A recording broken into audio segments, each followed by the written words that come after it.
Gue naik 4 orang. Ada gua, temen gue 3 orang, si Gondrong, si Begeng, sama si Kibo, Bang.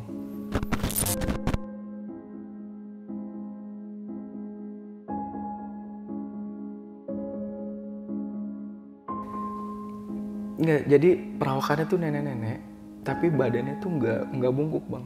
Dia berdirinya lumayan cukup tegak.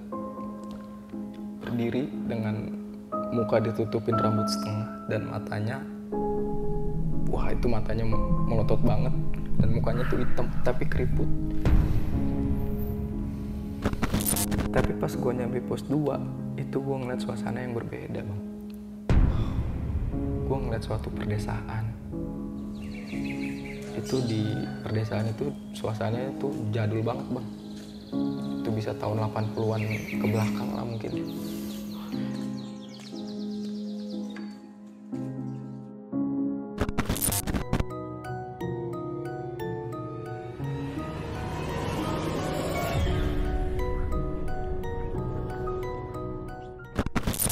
Assalamualaikum warahmatullahi wabarakatuh. Balik lagi nih dengan gua Indra di Besok Pagi. Sebelumnya gue sangat berterima kasih banget buat teman-teman semua yang sudah mensupport, menonton, mendengarkan Besok Pagi sampai saat ini. Semoga teman-teman semua yang mendengarkan dan menonton video ini selalu diberikan kesehatan oleh Tuhan Yang Maha Esa. Di kesempatan kali ini gue masih mendatangkan narasumber, dan narasumber gue kali ini adalah pendaki asal Jakarta Pusat.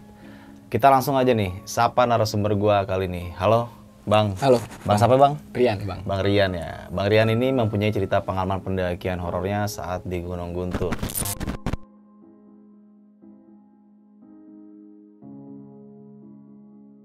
Yang dimana Gunung Guntur kan sempat viral tuh tentang hilangnya Gibran masuk ke alam gaib lah. Di sini lu juga mempunyai cerita hampir sama dengan Gibran nih Bang ya. Betul. Tapi alhamdulillahnya lu ini selamat. Betul. Nah Bang, kalau boleh tahu lu mengalami kejadian apa tuh waktu di Gunung Guntur? Itu gue ngalamin kejadian di tongolin sosok nenek sampai ngeliat pedesaan tuh, Bang.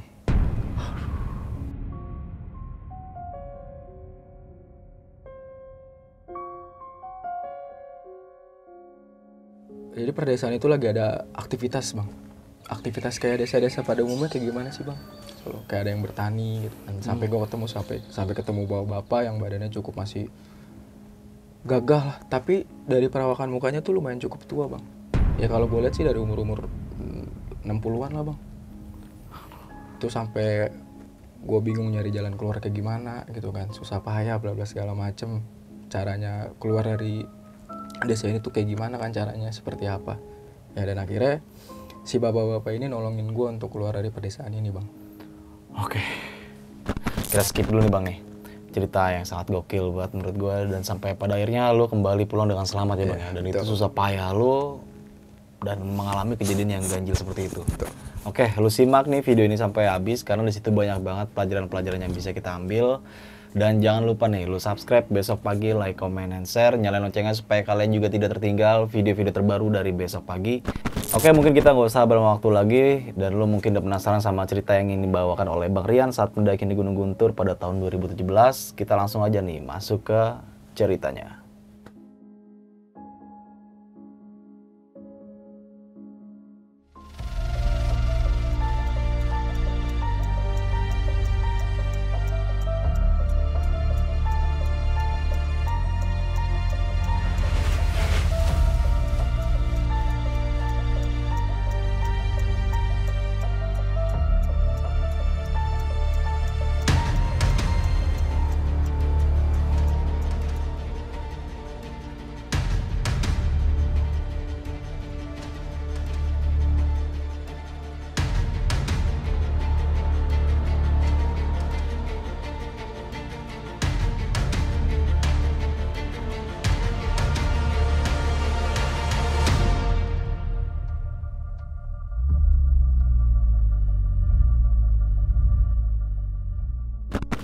Oke nih Bang Rian, di Gunung Guntur tahun 2017, lu masuk perkampungan atau desa gaib ya pada saat itu ya. Iya, dan di situ lu susah payahnya lu untuk keluar dari desa itu kayak gimana. Benar. Nah, lu bisa lu ceritain gak sih dari awal nih sampai akhir, dan hingga lu menceritakan pengalaman pendakian horor lu di sini kayak gimana? Silakan.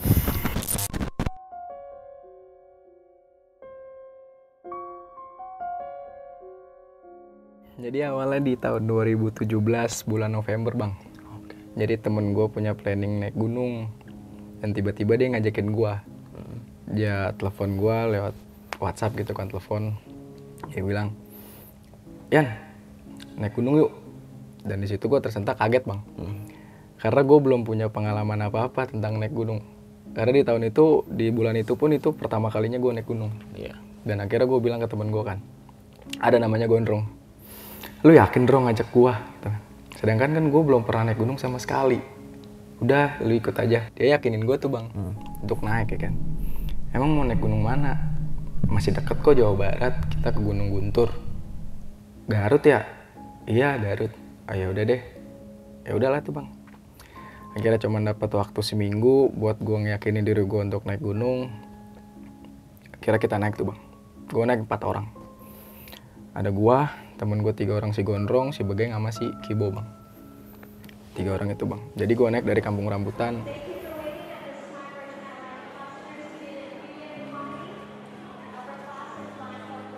Dan singkat cerita nyampe base camp, itu perasaan gue menggebu-gebu tuh bang. Kayak gue ngerasain, gue yakin gak sih ini naik gunung. Dan pikiran gue tuh udah parah lah bang, udah ngeblank gitu kan dengan perasaan gue dan pikiran gue gitu kan. Subuh nih bang, karena gue nyampe di base camp itu sekitar pukul 3, setengah 4-an lah. Subuh, jadi temen gue si Begeng ini ngajakin gue sholat subuh. Karena yang dibilang agamis, temen gue si Begeng doang. Dia ngajakin gue sholat subuh. Ya udah, ayo deh geng, kita sholat subuh. Tapi gue ngajakin temen gue juga bang, yang duanya, karena dia bilang jawab ya udah lu duluan aja nanti gue nyusul. Ya udah, kira gue sholat subuh nih bang, karena di situ gue udah ngerasain janggal banget bang. Dari situ gue udah ngerasain janggal banget. Kira gue sholat subuh dan gue ngeliat kan di base camp dari Citis itu ada musola kan. Jadi musolanya tuh nggak terlalu besar banget bang. Gue sholat subuh, rakaat pertama gue masih usu, rakaat kedua bang, temen gue Begeng jadi imam kan. Jadi kelar dia baca Fatihah, gue sautin amin. Itu di belakang ada yang nyautin amin juga bang. Aduh, itu sekitar 20 orang lebih bang. Gila. Gue sampai mikir ngerasanya tuh, anjing, ini yakin gak sih 20 orang lebih loh yang bilang amin kan. Udah tuh bang, akhirnya gue kelarin sholat gue kelar. Akhirnya gue narik temen gue pikir gue doang yang ngedenger gitu kan. Akhirnya gue narik temen gue bilang, geng, lu denger gak sih? Udah, hirauin aja. Berarti lu denger kan? Iya. Ya udah tuh bang, kita prepare, packing, bla segala macem. Sebelum kita naik ada pendaki lagi bang yang datang bang. Dia 6 orang.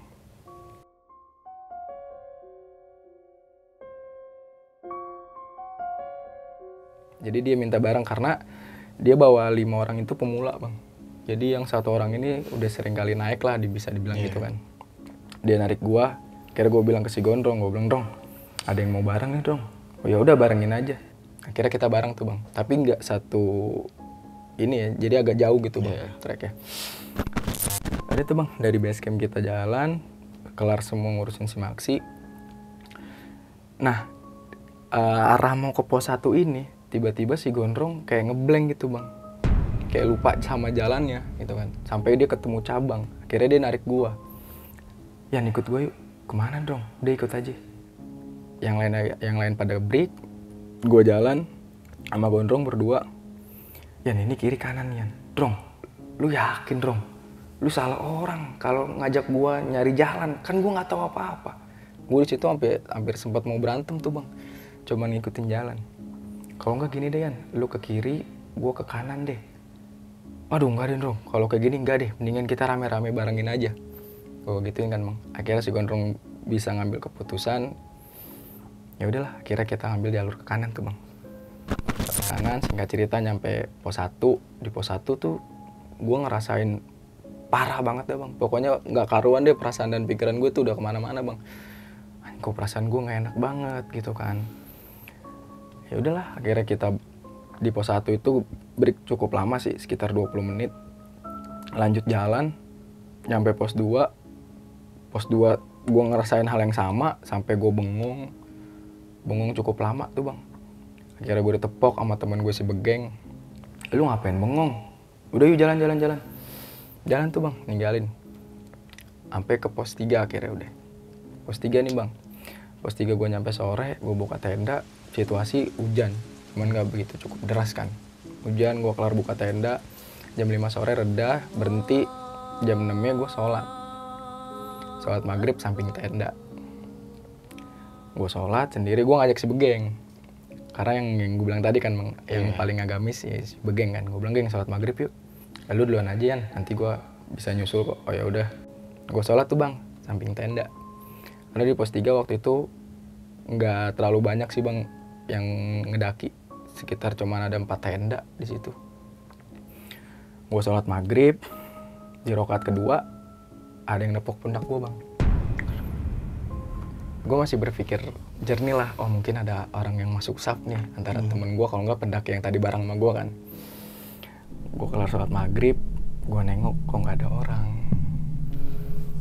Sampai gue ke tenda gue kan bang, gue nanya ke teman-teman gue, tadi siapa yang nepok pundak gue? Nggak ada, gue dari tadi bertiga di tenda. Coba tenda sebelah kali yang tadi ngedaki bareng kita. Gue tanya lagi kan bang, tadi ada yang nepok pundak gue gak pas sholat? Nggak ada bang, kita juga dari tadi di tenda kok. Udah bang, perasaan gue di situ makin menggebu-gebu tuh bang, makin jadi. Dan pendaki yang tadi bareng sama gue bilang, emang kenapa bang? Oh nggak apa-apa, mungkin temen gue kali yang nepok. Coba aja bang tanya. Udah tuh bang, gue masuk tenda. Lu yakin tadi yang nepok? Yakin, gue berasa banget kok. Si Begeng tuh bang nanya ke gue kayak gitu. Lu capek kali ya kan, akhirnya lu tersugesti. Udah tidur. Tidur tuh bang, paginya kita summit. Summit, nge-trek, itu cukup emang pagi sih, sekitar jam 3. Jam 3 itu di situ gue langsung dapat kejanggalan lagi tuh bang. Gue jalan, trek, gue misah tuh bang akhirnya bang, sama temen gue ini yang 3 orang. Karena temen gue break cukup lama, gue bilang, Drong gue duluan ya. Ya udah Yan, lu duluan aja. Tinggal lurus doang kok. Oh ya udah. Gue jalan sendiri, tiba-tiba ada orang yang motong jalan gue bang. Gila. Itu pakaiannya sama, dari belakang sama, gondrong rambutnya sama. Itu gue pikir temen gue bang. Gue sampai teriak berkali-kali. Itu nggak disautin, dia nggak nengok. Sampai gue udak sampai puncak 1, nggak ada siapa-siapa. Baru gue doang sendiri. Gila. Gue di situ makin nggak bisa ngapa-ngapain bang. Gue duduk, gue diem. Akhirnya nggak lama kemudian barulah teman-teman gue datang. Akhirnya gue tegasin lagi ke si Gondrong. Drong, lu tadi motong jalan gue ya? Kagak. Kan lu tahu gue di belakang, kan lu paling depan. Enggak, lu jangan bercanda kayak gini Drong. Kagak. Emang lu tadi ngeliat siapa? Gue ngeliat lu motong jalan gue. Gue teriakin lu berkali-kali nggak nengok. Dari situ gue langsung tegesin ke teman-teman gue. Gue nggak mau tahu deh hari ini kita turun. Gak usah lah, kita nge-camp sehari dulu istirahat. Enggak, gue udah nggak mau. Gue langsung mau turun. Kalau emang lu nggak mau, gue turun sekarang sendiri deh. Enggak, udah akhirnya teman gue si Gondrong nenangin gue sama si Begeng bang. Ya akhirnya gue nge-camp semalam lagi tuh bang. Nge-camp semalam lagi. Malamnya gue bilang, gue nggak mau tahu dong ya, pagi-pagi kita udah harus turun nih. Ya udahlah tuh bang. Besok paginya kita turun, packing, bla bla segala macam, prepare, turun tuh bang. Ninggalin pos 3. Ninggalin pos 3, itu perasaan gue makin jadi bang. Deg-degan paling parah yang pernah gue rasain tuh bang. Parah banget, pikiran gue udah kemana-mana. Turun, gak jauh ninggalin pos 3, gue break bang. Kepala gue pusing, temen gue juga kepalanya pusing. Pusing gue reda, temen gue masih pusing. Gue kencing. Gue bilang si Gondrong, Drong gue mau kencing nih Drong. Kencing di situ aja ya, di semak-semak. Cuman jangan kencingin pohonnya. Kata Gondrong gitu kan. Mungkin dia nenangin gue kali bang ya. Takut tanamannya mati. Ya udah gue kencing tuh bang. Kelar gue kencing, gue balik badan gue duduk. Jadi posisinya tuh di atasnya ada batu. Dan pertama kali gue lihat, gue pikir pohon. Lu pernah tahu pohon beringin gak sih bang? Iya. Ya dia ada bulunya gitu kan. Itu gue pikir pohon bang. Gue tegesin lama-lama. Akhirnya wujud tuh bang, nenek-nenek. Segede itu? Nggak, jadi perawakannya tuh nenek-nenek, tapi badannya tuh nggak bungkuk bang. Dia berdirinya lumayan cukup tegak. Berdiri dengan muka ditutupin rambut setengah dan matanya, wah itu matanya melotot banget dan mukanya tuh hitam tapi keriput. Dan gue langsung bilang ke temen gue, udah yuk jangan lama-lama. Kenapa emang? Udah, gue udah cukup seger juga kok. Oh ya udah, turun dan gue tuh posisi paling belakang bang di situ bang. Nah gue pas turun itu misal nih bang, jadi gue turun sama pendaki yang tadi bareng sama gue naik. Gue turun, dia turunnya tuh siang. Gue turun berempat, jalan, posisi gue paling belakang bang. Gue tinggalin, tiba-tiba badan gue balik lagi bang. Balik ke atas? Iya, balik nengok ke atas lagi ke batu yang ada nenek-nenek itu. Gue pikir itu udah hilang, ternyata masih ada. Dan posisi badannya tuh malah berputar, tapi posisinya sama. Dia ngeliatin gue dengan tatapan yang tajam. Tajam banget. Sampai temen gue si Gondrong ngeriakin gue tuh gue nggak ngedenger. Akhirnya dia balik nyamperin gue, nepuk pundak gue, barulah gue sadar.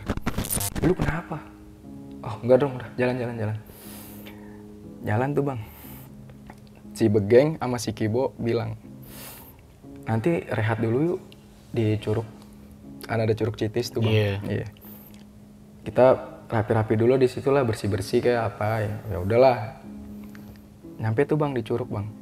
Sampai curug Citis, gue rebahan, gue istirahat. Temen gue 3 orang, ada yang mandi, ada yang beresin cuci-cuci ya kan, nikmatin lah gitu kan. Di situ gue mau ngambil suatu barang bang di keril. Gue ambil barangnya, ada bisikan tuh bang di kuping kanan.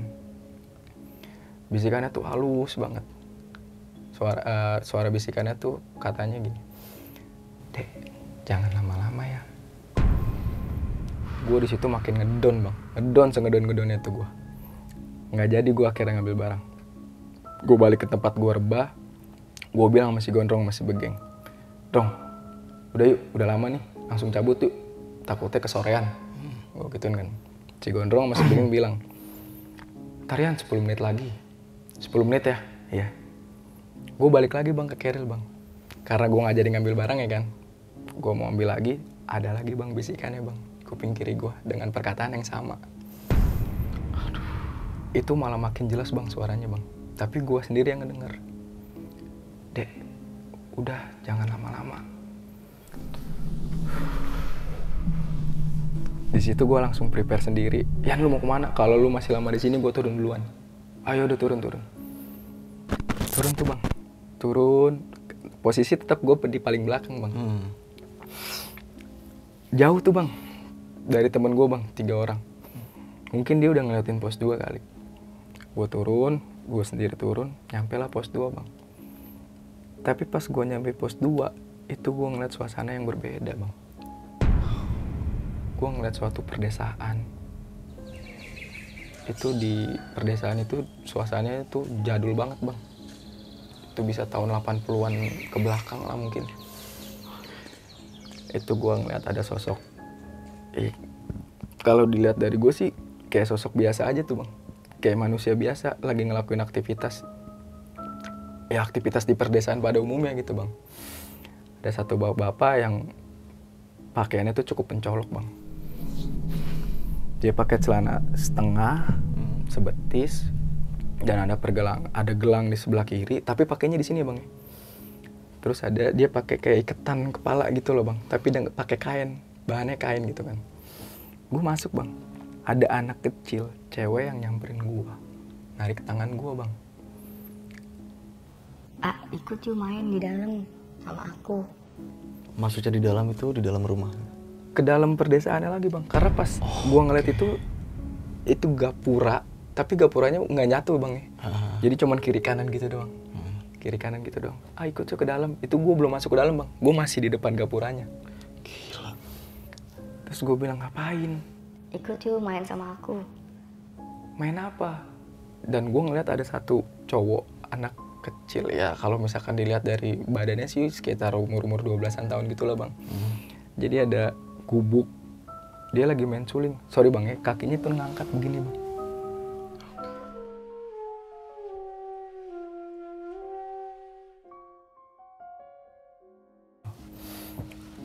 Dan di situ gue fokus tuh bang sama anak itu bang yang main suling.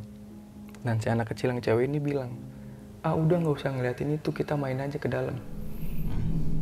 Dan si bapak nyamperin gue. Adek ngapain kesini? Gue jawab, saya naik gunung pak. Terus mau pulang. Iya pak, mau pulang. Udah, kamu nggak usah ngikutin adek kecil ini, biarin dia main sendiri. Terus saya pulangnya kemana pak? Terus si bapak bilang, Kamu pulangnya lewat sini ya. tapi saya nggak tahu jalannya pak. Udah, kamu nanti lewat sini, ikutin apa kata bapak. Dia bilang gitu. Cuma nanti kalau misalkan kamu jalan, jangan ngelakuin hal-hal yang saya sebutin ya. Emang apa pak? Udah, nanti kamu jalan aja, nanti kamu dapat bisikan. Dia bilang seperti itu.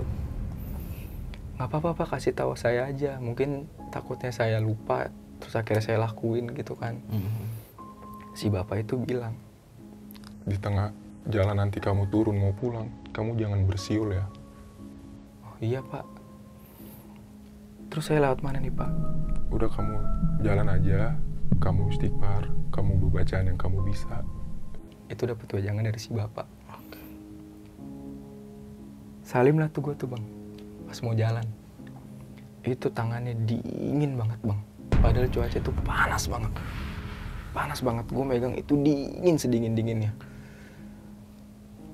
Gue jalan, itu gue kayak gimana bang ya, jalannya tuh kayak muter. Kayak muterin perdesaan itu bang. Gue ngerasain itu jauh banget jalan. Jauh banget.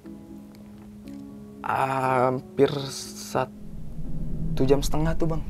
Gila, lama banget ya. Lama banget tuh bang, gue jalan dengan susah payahnya tuh bang, sampai ketemu jalan-jalanan yang banyak ranting pohon segede-gede banget gitulah, gede banget lah tuh bang. Alhamdulillahnya gue keluar tuh bang, ngelewatin perdesaan itu. Barulah gue ketemu suasana yang bener-bener ngelewatin pos 2 yang pertama kali gue naik gitu. Ketemu temen gue tuh bang di trek. Dia belum nyampe pos 1 ternyata.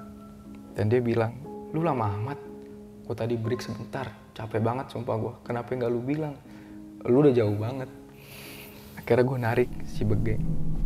Gue bilang, oke, lu ada ngelakuin hal yang nggak boleh dilakuin gak sih? Ada. Ternyata dia keceplosan pas kita ngetrek jalan naik itu dia bersiul bang. Tapi nggak kedengeran gue. Ternyata dia bersiul di sepanjang jalan tuh bang. Udah tuh bang, akhirnya gue jalan nyampe base camp, istirahat sebentar, gue balik ke Jakarta. Gue naik bisnya tuh nggak dari terminal bang ya. Gue naik di pinggir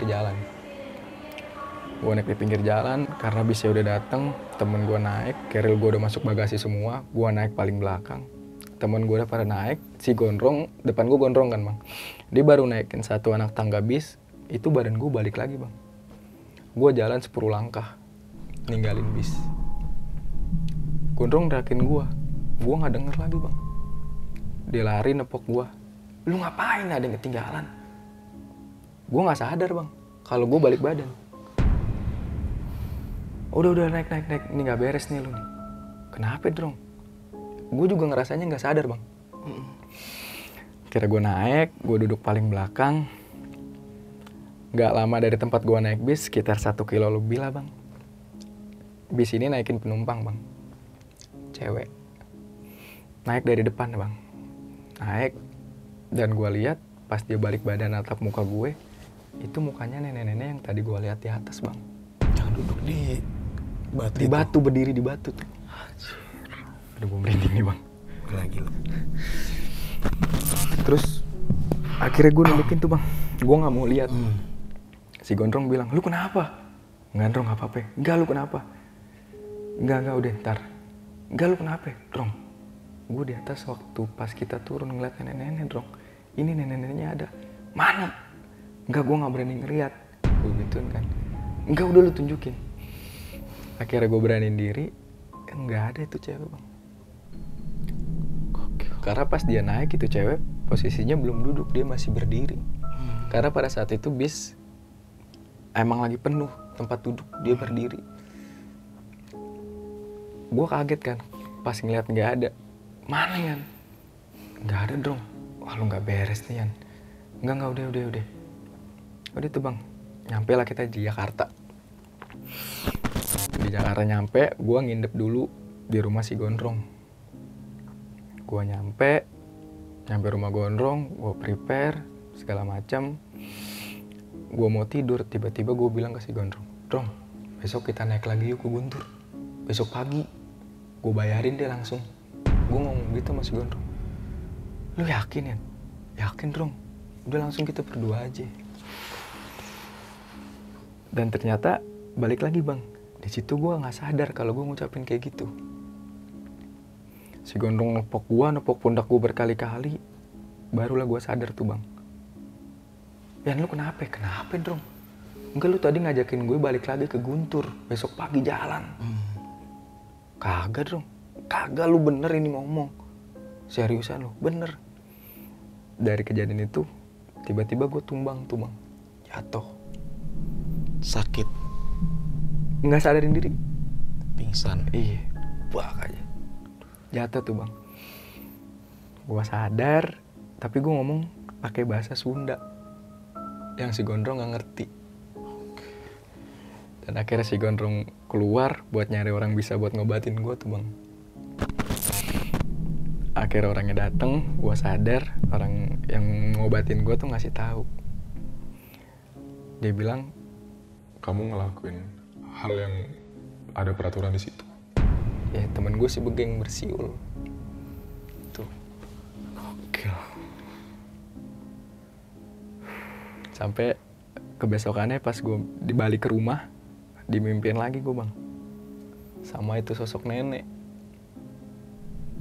Sampai ke rumah masih dimimpiin. Iya, masih dimimpiin bang. Di tempat yang sama. Tapi posisinya gue lagi gak bawa apa-apa bang. Cuman pakai pakaian biasa doang. Itu. Dan seketika itu si nenek senyum ke gue. Maksud senyumnya lu tahu? Kalau dilihat dari raut senyumannya, kayak dia ngajak gue untuk ngikut dia di kehidupannya dia. Gitu loh. Gila. Dia senyumnya senyum, iya benar-benar senyum gitu loh bang. Ada artinya, yang gue lihat dari senyumannya itu dia. Kayak dia ngajak gue ke kehidupannya dia. Dan gue nolak. Akhirnya gue terbangun. Ya gue akhirnya berobat ke orang-orang yang bisa. Ya alhamdulillah gue udah gak ngalamin hal-hal kayak gitu lagi tuh bang. Itu selama berapa hari lu berobat menjalanin kayak gitu? Seminggu gue bang. Seminggu. Karena di kelar gue dapet kejadian hal kayak gitu, itu gue seminggu tidur gue nggak beres, pikiran gue nggak beres, kerjaan gue pun nggak beres bang. Karena masih keinget hal yang kayak gitu, walaupun udah nggak dimimpin lagi bang. Sampai sekarang masih itu? Kalau sampai sekarang sih masih keinget sosok si nenek itu sama perdesaan itu bang. Dan lo ada rencana buat balik ke Guntur lagi? Ada. Sebenarnya sih udah kesana lagi sih. Oh, lu udah sempat kesana lagi Sempat nih? kesana lagi. Apa yang lu rasain setelah lu balik lagi ke sana tuh? Yang gua rasain sih pas di pos 2 doang bang ya. Pos 2 tuh gua ngerasainnya hal yang beda. Karena gua ngerasainnya tuh ngerasain hal yang sama. Tapi dengan maksudnya suasananya doang bang ya yang gua rasain. Tapi yang gue lihat ya udah pos 2 kayak biasanya di Guntur gitu loh. Dan tidak mengalami kejadian yang ganjil lagi? Bukan Atau... gua sih bang, ponakan gua sih. Karena gue naik waktu itu ngajakin ponakan gue ngikut. Dan gue bilang, lu yakin ngikut? Iya, yakin ya udah. Ya mungkin karena bocah kali bang ya. Umur-umur raya sekolah anak SMP lah. Kalau dikasih tahu bader gitu kan. Gue bilang jangan ngelakuin hal kayak gini, lu masih lu lakuin. Ya akhirnya di malam itu dia dengerin suara gamelan tuh bang. Suara gamelan? Iya. Sama cewek, suara cewek. Padahal di hari itu nggak ada pendaki cewek. di malam itu ya. Iya. Dia didengerin suara gamelan yang tadinya suaranya kecil sampai kedengeran suara gongnya. Sekitar 10 menit dia ngedenger. 10 menit tuh lama. 10 menit. Dari kecil sampai besar suara gamelannya. Sampai dia matanya melotot. Terus nggak lama paginya turun dia baru cerita ke gua.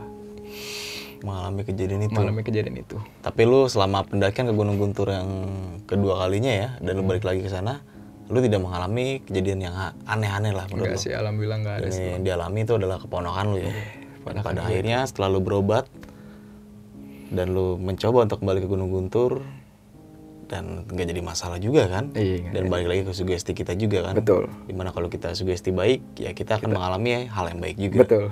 Oke nih, Bang Rian, thank you banget ya Sama-sama. atas cerita lu nih di Gunung Guntur. Kita bakal masuk ke sesi tanya jawab.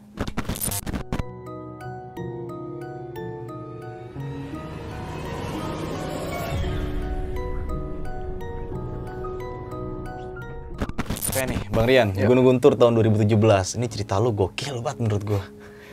Gila lu sempet. Ini efeknya dari lu melihat nenek-nenek itu ya.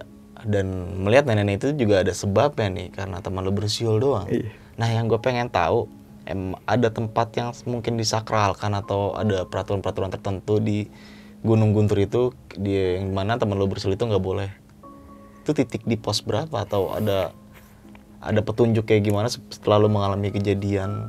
Ya, dan ternyata pas gue cari tahu gitu bang ya, Ah. ya ada. Ternyata dari mau nyampe pos 2 sekitar ya berapa ratus meter lah. Titiknya di situ lu nggak boleh bersiul sampai ngelewatin pos 2. Hal sepele ya padahal ya. Iya. Tapi efeknya dalam Efeknya. banget. Iya. Dan ternyata pas gue cari tahu kalau lu bersiul di tempat itu, ya lu ngundang mereka kalau mereka tuh nggak ada, lu tuh ada di situ. Oke. Gitu, kayak mastiin gitu kan, lu berada di tempat dia gitu loh, masuk ke tempatnya dia, tapi lu bukan nenek gunung. Dan lu berada di suatu perkampungan yang dimana lu lihat itu ya. Iya betul. Dan anehnya kenapa lu yang lihat, kenapa tidak teman lu ya? Ya mungkin dari guanya gitu loh bang, dari awal pas kita dari gua naik itu gue punya perasaan yang nggak enak gitu loh, sampai punya pikiran yang jelek gitu kan. Karena memang dari awal naik ini perasaan lu udah campur aduk tuh. Betul. Nah yang sangat gila banget ketika lu sholat subuh nih. Iya. Sholat subuh itu lu waktu itu berjamaah ada berapa orang? Jadi gue sholat subuh tuh cuman berdua bang. Di saat itu gue cuman berdua di musola. Gila. Jadi pas di rokaat kedua temen gue kelar baca Fatihah, gue sautin amin, barulah dari belakang gue tuh amin bang, ngikutin teriak amin, ngebalas amin gitu. Dan itu ramai banget suaranya. Rame itu kalau gue ngedenger bang itu lebih dari 20 orang, sedangkan di musola itu nggak mungkin bang bisa nampung 20 orang lebih. Gila, merinding gua. Itu parah sih bang, sampai saat ini sih itu kalau gue nginget lagi tuh bang kejadian itu, udah langsung aneh udah pikiran gue tuh bang. Gimana perasaan lu saat lu mendengar suara kayak gitu tuh berdua teman lu? Lu masih terus melanjutkan sholat atau lu cabut nih? Langsung gue masih buat nyelesain sholat bang, tapi dengan badan yang merinding, terus kaki gue gemeter. Wah gokil sih, gua nggak Abis. kebayang itu Itu kalau begitu. udah parah sih bang. Akhirnya ya gue berdua mungkin sholat gue jadi gak usu. Alah, karena gangguan itu ya. Iya. Sampai pada akhirnya sholat ini nggak selesai sampai di situ aja nih gangguannya nih. Iya. Ketika lu naik gunung nih udah sampai di tempat area camp ya Iya. kan, lu sholat ada yang nepok. Iya, sholat maghrib itu bang. Sholat maghrib ya. Sholat maghrib. Itu lu berjamaah atau Enggak, lu gue sendiri. Sendiri. Tadinya gue mau berjamaah karena gue ngajak si Begeng, terus si Begeng bilang gue suruh duluan. Ya akhirnya gue sholat sendiri duluan kan samping tenda. Di belakang lu ada orang nggak sih? Nggak ada bang. Atau teman lu lagi beraktivitas apa Nggak ada. Emang yang gue lihat itu pas gue sholat maghrib, sebelum gue ngelakuin sholat maghrib bang ya. Ah. Emang mereka lagi di dalam tenda, sedangkan tendanya itu lumayan cukup jauh bang jaraknya bang. Karena pas saat itu kan emang ada cuma 4 tenda doang. Jaraknya cukup jauh. Ya gue sholat samping tenda, rokaat kedua, tiba-tiba pundak gue nepok. Ya, gue pikir ada orang yang mau masuk.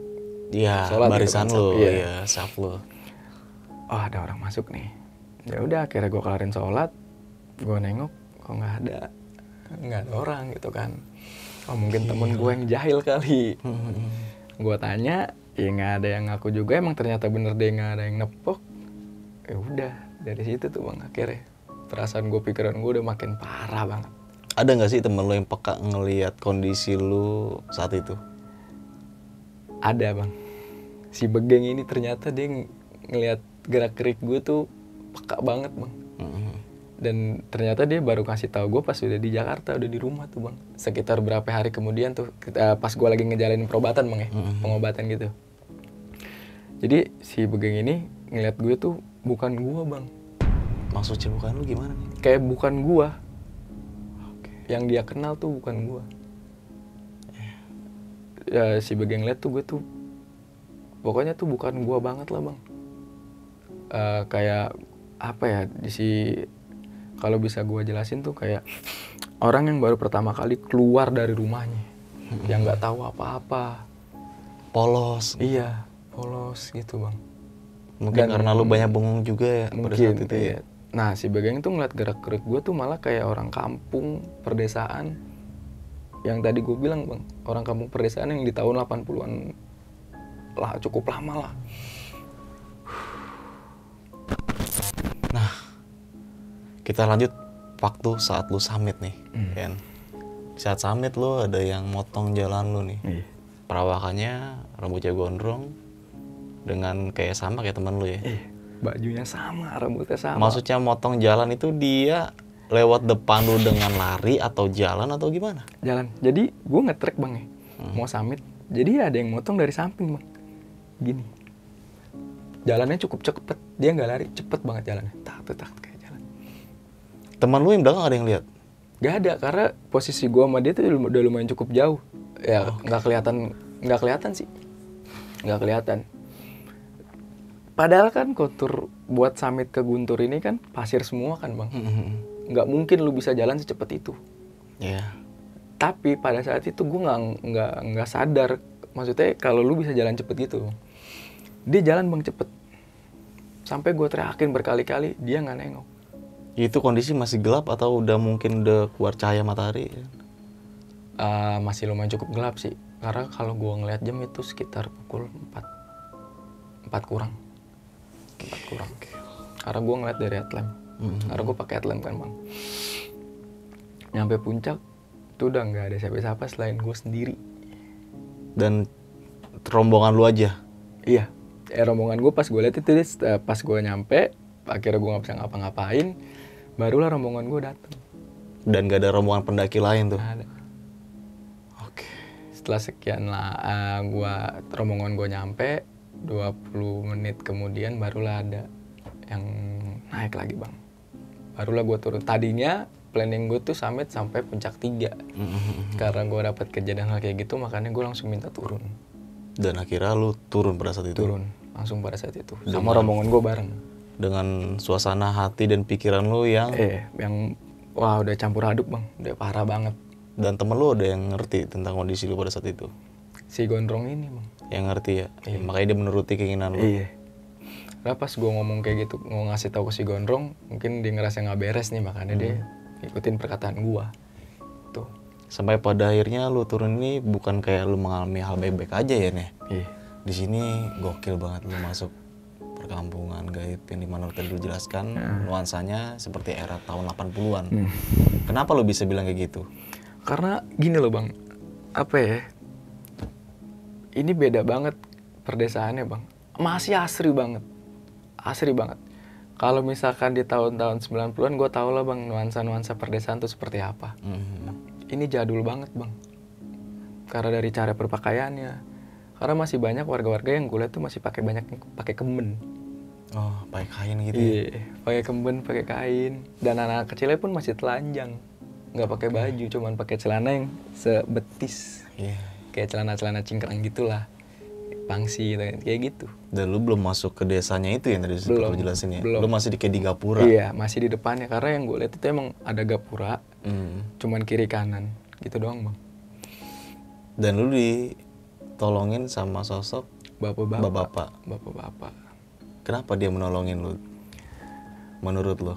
Kalau yang gue rasain bang ya, Ya karena gue di sini nggak ngelakuin hal apa-apa, karena emang gue niat baik juga kan, gitu kan. Dan mungkin si bapak ngeliat gue juga emang dia nggak tahu apa-apa, makanya dia mungkin nolongin gue. Dan mungkin gue karena gue nolak ajakan si adik cewek yang kecil itu. Ya. Kita nggak tahu ya kalau misalkan lu ngikut Ya, gua nggak ajakan si anak kecil itu ya. Iya. Dan bapak ini mengasih kayak pesan nih ke buat lu untuk keluar dari perkampungan itu. Dan pesan yang tadi pengen gue tanyakan, ada beberapa larangan-larangan di beberapa titik nih supaya lu keluar di jalur itu. Dan larangannya apa aja sih, Tian? Yang dapet dari si bapak itu sih, yang dikasih tahu ke gue cuman jangan bersiul nanti di sepanjang jalan. Udah itu aja. Iya. Gak ada macam-macam tuh. Gak ada. Dia cuman bilang jangan bersiul nanti di sepanjang jalan. Oke. Sama suruh bacaan yang kamu bisa. Iya, itu dia yang pengen gue tanyain. Sampai dia bilang kayak gitu berarti care banget sama lu ya? Ya, gue sih ngerasanya mungkin emang si bapak ini bener-bener apa ya, niat nolongin gue lah gitu loh bang, biar selamat sampai rumah gitu kan. Ya itu dia balik lagi, karena emang niat gue baik kok, gue nggak ngapa-ngapain. Ya mungkin di situ si bapak ngasih tahu kalau di sini pun kita ada loh. Iya. Itu. Dan kita berdampingan lah ya kan? Betul. Jadi lu nggak boleh ngelakuin hal yang senonoh lah gitu lah. Yang mungkin kasarnya yang dia ciptain gitu kan. Kayak gitu. Sampai pada akhirnya lu keluar nih dengan memakan waktu yang mungkin cukup lama. Iya. Nah yang pengen gue tanyakan, lu keluar ini kan balik lagi ke jalur pendakian atau memang lu melipir jauh nih dari jalur pendakian? Jadi gini bang, pas gue jalan itu, jadi dikasih tahu sama si bapak, dan gue emang muterin perdesaan itu bang. Jadi gapuranya kan kiri kanan gitu bang. Nah jadi si bapak ngasih tahu jalannya, lewatin gapura, muter tuh bang, muter perdesaan. Nah pas gue keluar dari situ, itu tiba-tiba gue di jalur yang benar. Maksudnya jalur pos 2 yang benar, yang sesungguhnya. Tanpa gue sadari, tiba-tiba gue langsung ngelihat kiri kanan, oh ini bener nih, baru jalur pos 2 ke pos 1 turun. Dan ada teman lu yang masih nungguin? Ada. Dan dia nungguinnya udah berapa jam itu? Dia nungguin udah hampir 2,5 jam. Gokil. Yang gue rasain, gue ngeluarin perdesaan itu 1,5 jam. Tapi dia ngerasain nungguin gue tuh udah 2 jam. Akibat siul doang ya. Efeknya panjang banget. Parah. Sampai lu balik ke rumah naik bis itu masih diteror juga. Masih bang. Gokil. Oke, Nian. Sebelum kita mengakhiri cerita, lu punya pesan-pesan gak sih buat teman-teman semua nih yang menonton dan menyimak cerita lu ini? Semoga, gue berharap ya, penonton yang menonton video ini dan mendengarkan cerita lu ini bisa mengambil sisi positifnya ya. Betul. Yang dimana lu bisa merasakan kejadian ini bukan karena ya gue bersikap biasa aja, tapi ada sebabnya. Iya, karena ada sebabnya benar. Sebab itu cuma sepele ya. Betul. Nah, silakan ya, lu kasih pesan-pesan buat teman-teman nih.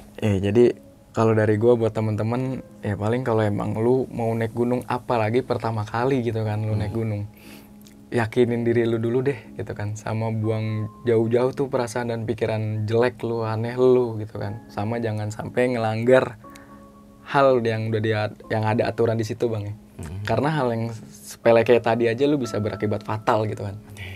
Ya itu aja sih mungkin pesan-pesan dari gua sih bang. Attitude dan sopan santun Betul, lah ya. balik lagi ke situ bang. Situ ya balik ya ujungnya ya. Attitude dan sopan terus santun. berpikir positif dimanapun kita berada. Betul. Oke, Yan, thank you banget nih lu udah Sama-sama, mau berbagi Bang. cerita di besok pagi. Semoga cerita lu bisa diambil sisi baiknya ya buat para penonton dan pendengar juga. Oke, cukup sekian cerita dari Bang Rian saat pendakian Gunung Guntur di tahun 2017. Dari gue Indra, saksikan video berikutnya dari besok pagi. Wassalamualaikum warahmatullahi wabarakatuh.